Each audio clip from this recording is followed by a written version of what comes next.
The other day, I did some digging because I wanted to answer a question that I have had for quite a while now. In the past, I had done these videos of going over rookie classes and seeing how good the rookies were, ranking them, and then seeing where they are today. But that led me to the question of, what is the strongest rookie class in Counter-Strike history? And while it was very close between two different years, one year in particular stood out to me more than the other one. And then the more and more and more I kept diving into this year, I came to one conclusion, and that besides it being the greatest rookie class of all time, 2015 might be the most impactful year in Counter-Strike's history. So in this video, I'll be going over the diabolical rookie class we had, some of the tournament results, the major results, some of the storylines, and some of the new organizations who joined the game this year and are extremely important in Counter-Strike's history, and some are even still heavily relevant today. Right at the end of 2014, we would have French team LDLC win the last major of the year in DreamHack Winter 2014. So it was then no surprise that the first S-tier tournament of 2015, MLG X Games Aspen Invitational, they would once again win against NIP in the final, and it was an exact copy of the final score of DreamHack, with the French team winning 2-1. But there was a lot more that happened in January of this year. Before this tournament started, we would have two new North American organizations join the scene. First was everyone's favorite, Team Liquid. Team Liquid would join the game by signing the roster of Chill Guys, which consisted of Adren, Daps, Fugly, Naf, and Nitro. This happened on January 13th, and just a few days later on January 16th, Counter Logic Gaming would enter the game by signing Mouse Spaz, which consisted of Cutler, FNS, Hazed, Tarek, and Peter. At this point, the NA squadron was up, okay? We had new organizations joining the game, a bunch of young players who looked like they had a lot of potential, but right after this is also when iBuyPower would get banned, which was currently one of the best teams in all of North America, and well, you can't have anything good in North American Counter-Strike, so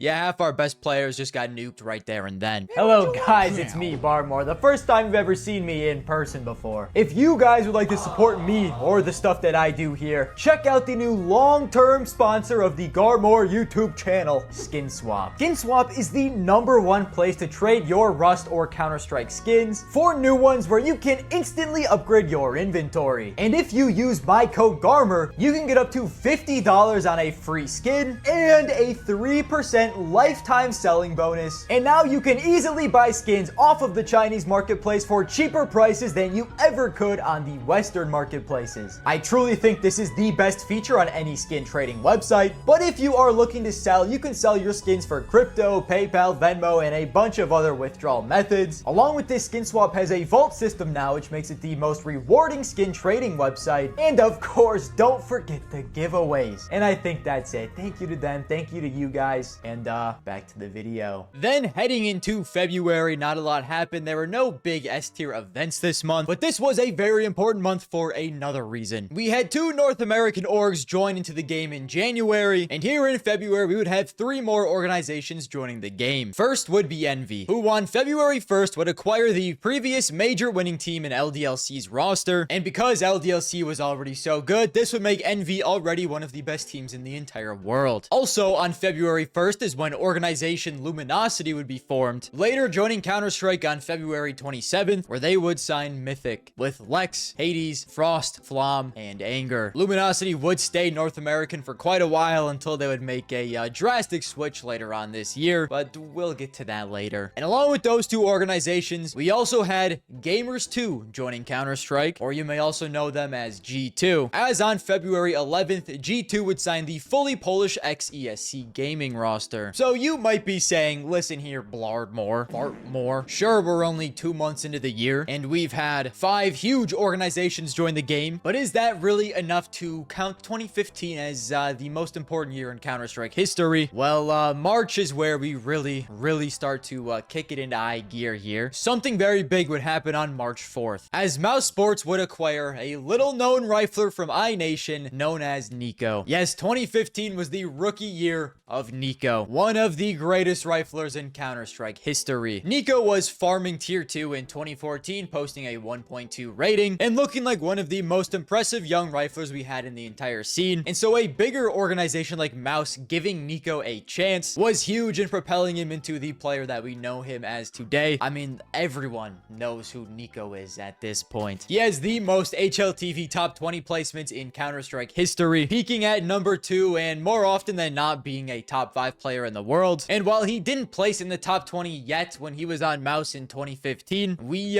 immediately began to see clips of why Mouse scouted him and thought so highly of him in the first place. But Nico is not the only player who had a rookie year in 2015, because at the ESL 1 Katowice 2015 majors, we had a boatload of different players make their debut, quite a few of which I am pretty sure that you will know. We'll start with probably the least interesting of all of them, Shazam on Cloud9. Sure, he betrayed us and went to go play evil Valorant, but, you know, a cool player to throw in there as a rookie. Along with Shazam, we had Jacob, who made his debut on LGB esports, a fully Norwegian team. And despite what Jacob, you know, has done throughout his career with various scamming incidents, he was a very good and notable rifler for a long time. And so another cool player who had their rookie year in 2015 and fellow teammate of Jacob on LGB Rain didn't have his rookie year in 2015, but I would say 2015 is kind of the Rain breakout year where we really saw what he was capable of and the kind of player that he is, because despite being on one of the weaker teams at the entire event in LGB and missing the playoffs, Rain was still the second highest rated player at this entire event with a 1.27, and he would go on to do a whole lot more later in this year, but I'll save that for later. Along with that, we had the rookie year for a couple important NA players. Going back to that CLG roster, this was the rookie year for FNS, who I wouldn't say is super notable in Counter-Strike. He was a good tier 2 North American IGL, but I'd say he's more relevant in Valorant than anything else. It was also the rookie year for Peter, and maybe most importantly, 2015 was also the rookie year of Tarek. Now, I don't gotta tell you guys, you know, how transcendent Tarek is. He went on to be an incredibly solid rifler for multiple North American teams, won North America their first ever and only ever major, also winning the major MVP, and then going on to eventually retire, moving over to Valorant, and now he is one of the biggest streamers in the entire world. If it wasn't for 2015, we might never have Tarek at all. And just for how important he was to the NA scene and how just huge he is now as a streamer, I'd say that's, you know, somewhat notable. And along with 2015 looking like the rise of tier 2 North American talent, it wasn't just North America that was popping off. It was the Americas, because this would also be the year that Keed Stars would break out. They'd be a fully Brazilian team with players like Fallen, Fur, Steel, Bolts, and ZQK. They'd end up making the playoffs of Kato, being the first South American team in history to do so at a Valve-sponsored major. And along with all of this, Fur and Bolts were also both rookies this year. Now, getting into the actual results of this major, former LDLC, now Envy, weren't able to repeat as they lost in the semis to NIP, and we would get a third major final with Fnatic and NiP, with whoever winning this being the first team in Counter-Strike history to have won 2 Valve-sponsored majors. Fnatic would of course be the team that would win, and Olaf Meister would win the MVP award to kick off his incredible year. Now, you might be saying to yourself, holy guacamole, March was a diabolical month. We have rookie Nico, rookies Shazam, Jacob, Fur, Bolts, Fnatic making major history. How can it get any crazier? Well, after this major, Team Liquid would go on to replace NAF with one of the most decorated and maybe the greatest NA rifler of all time,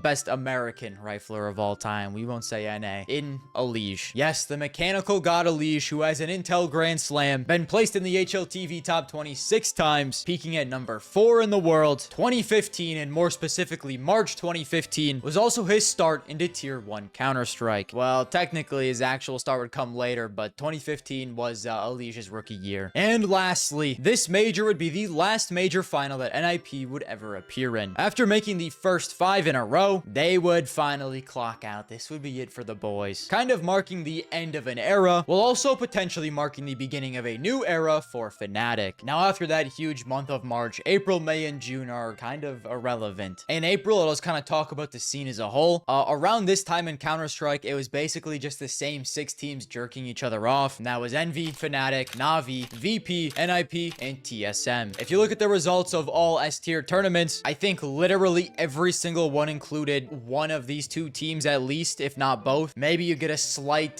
Titan slide in, but other than that, it was pretty much just those 6 teams owning the entire scene. Now, we would get some kind of cool news in April. Cloud9 would release Shazam and Semphis. Sorry, Shazam, it was a good run, but after Cloud9 failed to make the playoffs of Kato, they decided it was time for a change. So instead of Shazam and Semphis, Memphis. They would bring in the only player from iBuyPower who didn't get a ban in Skadoodle, and Rifler Freakazoid. Then we get to May, same 6 teams still jerking each other, but May was kind of important for another reason. We've had generational player rookie years, new organizations that are still in the game today joining, and along with all of this, we had something happen that quite literally changed how Counter-Strike teams are built forever, and that is the birth of Kinguin. Kinguin was looked at as the first ever international super team, because up to this point, it was just kind of only national teams that were pretty good in the game. You know, those 6 teams that I listed earlier, fully French, fully Swedish, besides Alu at some points, fully Polish, fully Swedish, fully Danish, and I guess the one you could say is the most international was Na'Vi, but they had 3 Ukrainians, a Russian, and a Slovakian. But then Team Kinguin comes in, and I mean, just look at the flags on this roster. 2 Swedes, a Portuguese, a Norwegian, and a Belgian. Also, here is that extra stuff that I was talking about earlier with Rain, as he would leave his fully Norwegian team to join this first ever international super team. Now, I just can't describe how unbelievable the start of this team was just for the scene as a whole. Nowadays, it's hard to find a really good team that isn't international. Sure, we have a few like the Mongols, Aurora, but for the most part, it's pretty much all international teams. And not only did Kinguin kind of start that shift, this roster also went on to eventually get picked up by G2, and that G2 roster then also went on to eventually get bought out by FaZe. They were the first ever iteration of FaZe. And maybe if there's no Kinguin, then there's no FaZe, which is, I feel like, everyone's team. FaZe is a fan favorite team, and without this happening, who knows if FaZe even want to enter the game. Anyways, in June, we're still jerking. Nothing new. July, though, is where things start to get a little bit more exciting. So far this year, North America has been kind of like this, and then like this, and then slowly going back up. The new orgs joining in were great. iBuyPower thing really stunk. But with the rise of North America this year, we also had Cloud9 kind of break out during July. And it's kind of one of those domino effects again, because if the iBuyPower bans never happened, this iteration of Cloud9 probably also never happens. Anyways, this time period was known as Cloud9 Summer, or the Summer of Cloud9, whatever you want to call it. But in July, the roster of Shroud, Skadoodle, Sean Gares, Freakazoid, and Nothing had gone on probably the best streak of S-tier tournament runs we had seen from a North American team since CSGO started. In 3 straight S-tier tournaments, Cloud9 would make the finals. They lost in all of them, but who cares, man? It was looking like North America was on the up and up. And along with this, it just kind of seemed like North America and South America were tied at the hip, because as soon as something good in North America happens, South America would quickly follow. Because in this same month, Keed Stars would be signed under Luminosity, who we talked about earlier, and just a couple weeks before this signing happened, they'd replace ZQK with a rifler known as coldzera. Guys, 2015 was coldzera's rookie year as well. Bro, the rookie class this year, oh my. And not only would coldzera end up being a completely transcendent rifler, hitting one of the greatest clips in Counter-Strike history, and also being the #1 ranked player in the world back-to-back years, there started to be kind of a rivalry between coldzera and Nico, 2 of their rookies, because while maybe not right away this year in 2015, coldzera and Nico would continue to battle it out as 2 of the best riflers in the entire world, with people constantly debating who the better player was, especially in the year 2017, where coldzera placed #1 and Nico placed #2. Just some very cool storylines surrounding coldzera and Nico, and they both started their careers in this year in 2015. Last thing I'll mention happening in July is we had a little bit of a French shuffle, as Envy and Titan would swap players. Kenny S and Apex would join Envy, and Shox and Smiths would join Titan. Looking back at this, I'm not saying Shox is a bad player,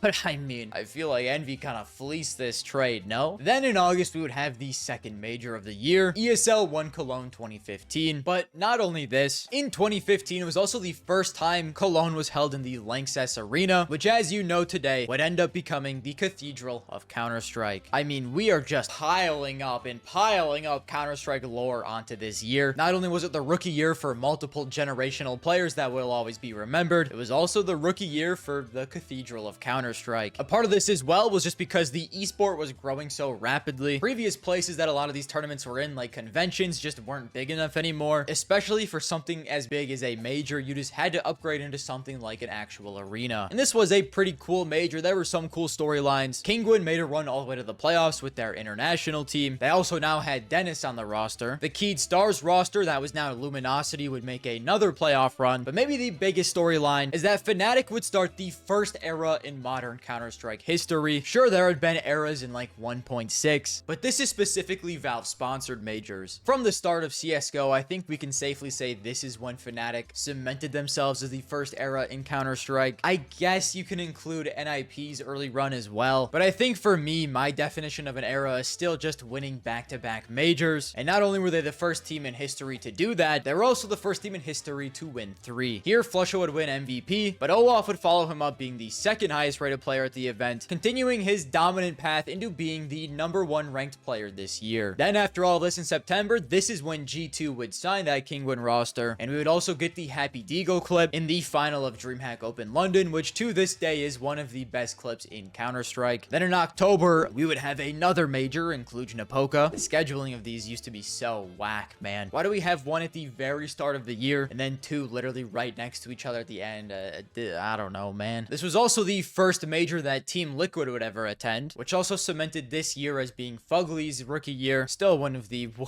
worst names for a player in all of Counter-Strike. But Fugly wasn't anything crazy throughout his career. He did bounce through a lot of different NA teams, eventually finding his main home in NRG for a few years. But he was always a solid rifler, nothing super crazy, but I still thought he was somewhat notable. You can maybe also argue this was Dap's rookie year, but he wasn't on Team Liquid when they made this major. With it being so early in Counter-Strike's history, it is a lot harder to decide which year exactly is a player's rookie year, and the easiest way I can see it being is just the first major they play at. So I would say Daps unfortunately doesn't qualify this year. He was a rookie in 2016. But yeah, along with Fugly, this is also the first major that Nico had ever played in. And having to do with this major as a whole, I just kind of know this as the Kenny S major. This is the major that Kenny S won. He was the major MVP here, and that's kind of the easiest way for me to remember it. And we honestly almost got Kenny S never winning a major because that semifinal game against G2 was so unbelievably close. But yeah, he would end up pulling through. They would beat Na'Vi in the finals, which looking back at it, this was a brutal grand final, man. Kenny S versus Guardian. One of them was guaranteed to get a major victory, but kind of looking at how the rest of their careers played out, let's say this flip-flops and Guardian has a major and maybe Kenny S never wins one. The loser of this grand final was kind of doomed. Then to finish off 2015, we don't really have a lot else. Pretty much everything incredibly important already happened. Pronax would leave Fnatic after their era, and he would be replaced by the G2 IGL and Dennis. And then after this, Fnatic in December would end the year with 3 straight tournament wins, and 4 of the players on Fnatic would be ranked in the top 10 this year. Olaf at #1, flusha at #5, Crims at #7, and JW at #10. So while a lot of people might remember 2015 as just a year of Fnatic, and I guess you can throw Kenny S in there was so much that happened this year that helped shape the Counter-Strike that we know and love today. Legendary players, legendary tournaments, the Cathedral of Counter-Strike, legendary organizations joining the game. I feel like we kind of had a little bit of everything this year. But let me know what you guys think down below. Do you really think 2015 is the most important year in Counter-Strike history, or would you consider it a different year? But yeah, that's it for me today, fellas. Leave a like if you liked, subscribe if you want to subscribe, turn on notifications if you want to be notified, and that's it for me. I'll see you fellas next time.